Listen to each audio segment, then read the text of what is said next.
वरणगाव येथे वास्तव्यास असलेला 19 वर्षीय हुजेब राऊत खाटीक हा तरुण दिनांक 12 सप्टेंबर शुक्रवारी रोजी झालेल्या भीषण अपघातात जागीच ठार झाला।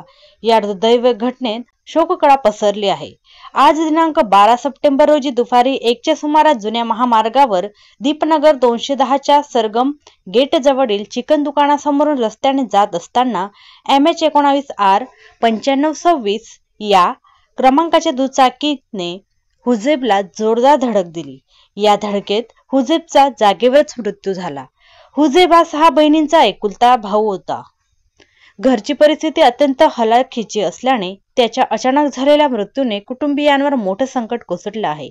गावात या घटनेमुळे हळहळ व्यक्त होत असून परिसरात शोककळा पसरली आहे। अपघाताची माहिती मिळताच तालुका पोलिसांनी घटनास्थळी धाव घेत हुजेबचे मृतदेह शवविच्छेदनासाठी शासकीय ग्रामीण रुग्णालय ट्रॉमा सेंटर येथे हलविण्यात आला आहे। पुढील तपास तालुका पोलीस करीत आहेत।